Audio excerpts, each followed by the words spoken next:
Toute anxiété est anxiété de séparation. Ce n'est pas moi qui le dis, c'est le docteur Gordon Neufeld, psychologue, et comme dirait si bien un autre docteur, pour approfondir ce point, le docteur Kennedy, médecin, c'est fondamentalement une anxiété de séparation de soi.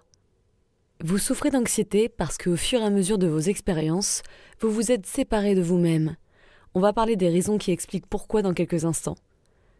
Le stress et les traumatismes de l'enfance, qui ne sont pas résolus par un parent ou une personne aimante, nous divisent de l'intérieur.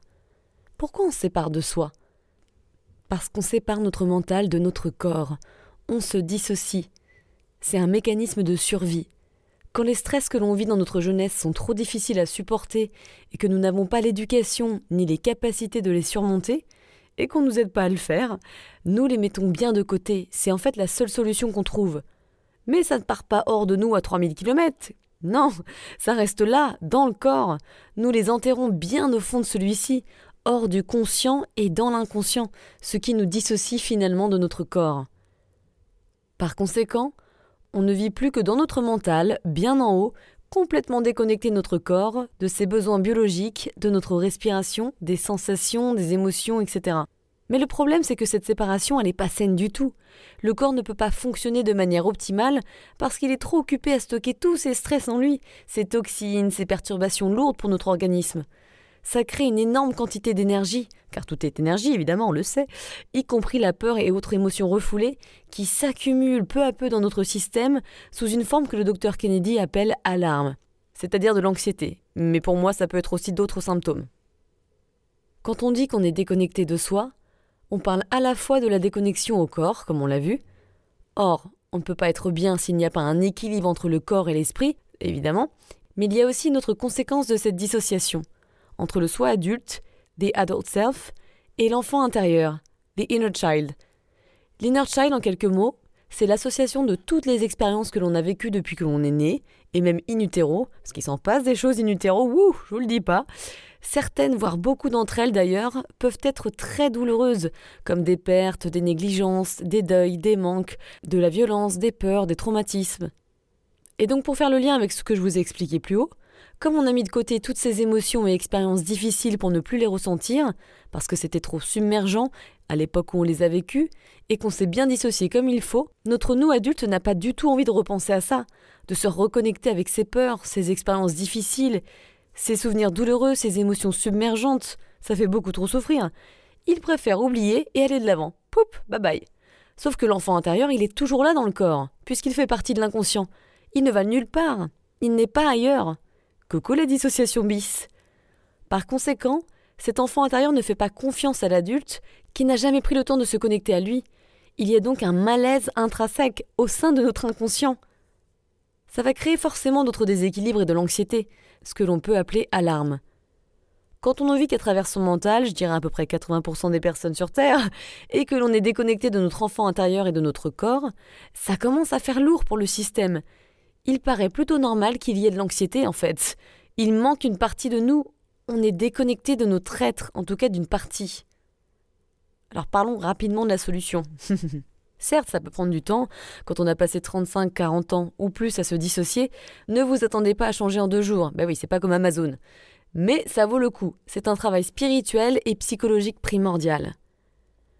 La première solution dont j'aimerais vous parler est de se reconnecter à son enfant intérieur.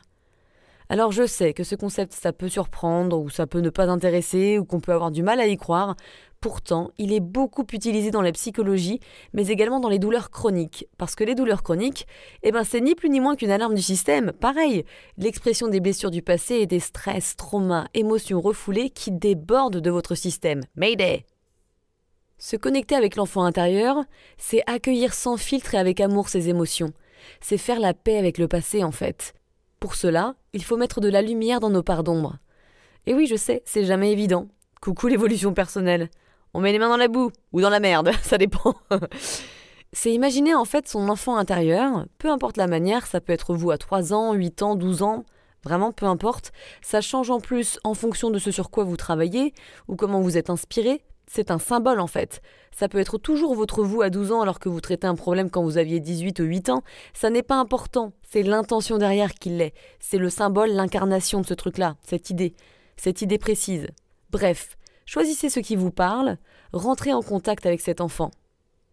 Quand j'ai commencé à rentrer en contact avec lui, les premières images qui me sont venues étaient que cet enfant était dans une cave dans le noir, enfermé dans une prison diabolique.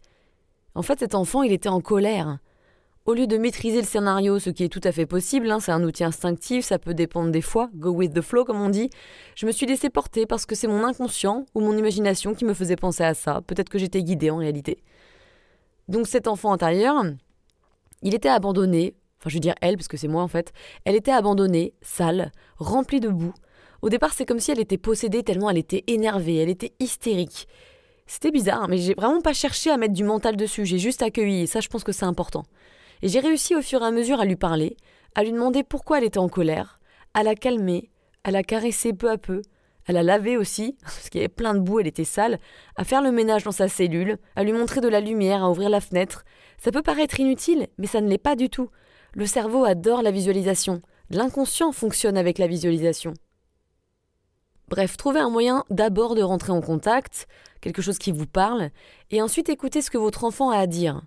Excusez-vous de l'avoir abandonné pendant très longtemps, souciez-vous de lui, engagez-vous à vous connecter régulièrement avec lui. Moi par exemple, je me connecte régulièrement en mettant ma main sur mon cœur. Donc je me connecte avec mon corps, avec mon enfant intérieur, voilà. L'enfant intérieur a vécu des moments difficiles, et ça peut être du harcèlement ou de la pression à l'école, un manque de confiance en lui, un divorce des parents, un deuil, etc. Ça a dû être dur pour lui, pour vous, pour votre enfant intérieur. Alors écoutez-le, parlez-lui, connectez-vous avec lui, même si c'est dur, parce que c'est la manière dont vous guérissez. Si vous ne savez pas par quoi commencer, prenez une expérience de votre passé difficile qui vous vient, utilisez votre mental pour le coup, et prenez une expérience de votre passé difficile qui vous vient tout de suite à l'esprit, et posez-lui des questions. Comment il ou elle l'a ressenti? Comment elle ou il l'a vécu? Qu'est-ce qu'il ou elle aurait aimé que ses proches fassent, ou que vous fassiez? Soyez le parent qu'elle a ou qu'il n'a jamais eu. Pas compliqué, nom de Dieu. Ayez de la compassion pour lui. Ça a dû être vraiment dur ce que tu as vécu. Vous pouvez lui dire ça. Utilisez des phrases authentiques, encore une fois, qui vous parlent. Trouvez cet enfant et montrez-lui que vous allez le protéger et l'aimer. Je dois avouer qu'au début, on peut avoir du mal à entrer dans cet exercice. On se dit, ouais, bon, c'est bizarre, un exercice de visualisation où je parle à une sorte d'enfant intérieur qui n'existe pas. Mais si, ça existe, c'est une partie de vous. On a même un peu honte parfois, on se dit que c'est pas crédible, mais c'est sincèrement très puissant. Sinon, j'en parlerai pas. Habituez-vous, c'est comme tout. Il faut s'entraîner, sortir de sa zone de confort, et c'est jamais sympathique au début. Mais pourtant, ça nous fait évoluer. Une des plus fortes manifestations que j'avais racontées sur Instagram en story, je pense que c'était l'année dernière, où je me suis aperçue qu'un copain américain que je n'avais pas vu depuis longtemps, bah oui c'est loin les US, était mort d'une overdose.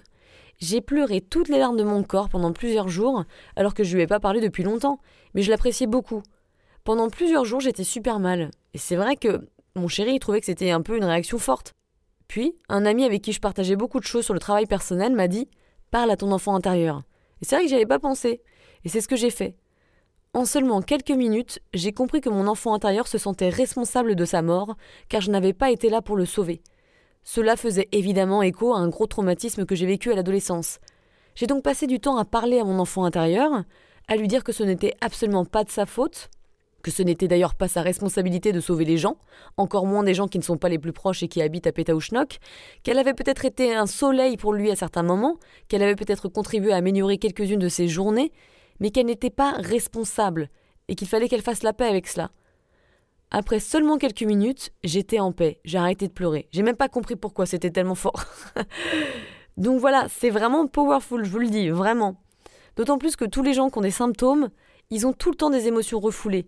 Et c'est dû à des expériences du passé, et donc c'est dû à des expériences du passé que l'enfant intérieur a vécu et a accumulé dans votre corps, dans votre inconscient. Capiche ?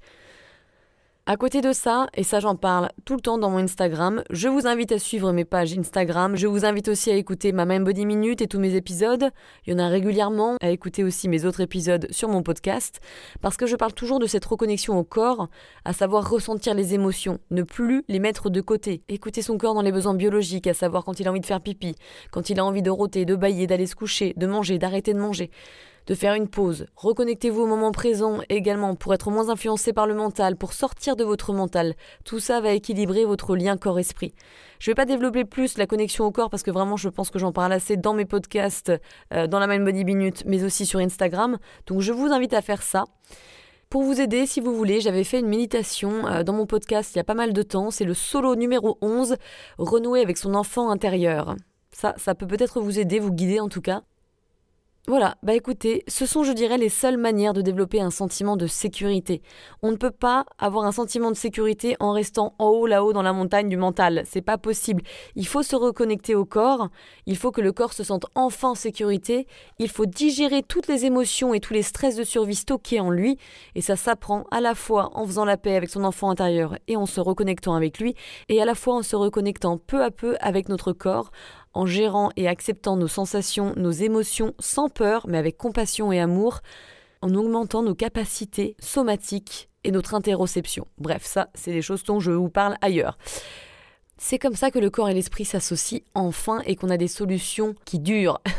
Pas des petits trucs qui vous aident comme la respiration pendant 5 minutes. Non, un truc durable, même si c'est bien la respiration, je ne dis pas le contraire. Bref, j'espère que cet épisode vous a plu. À bientôt!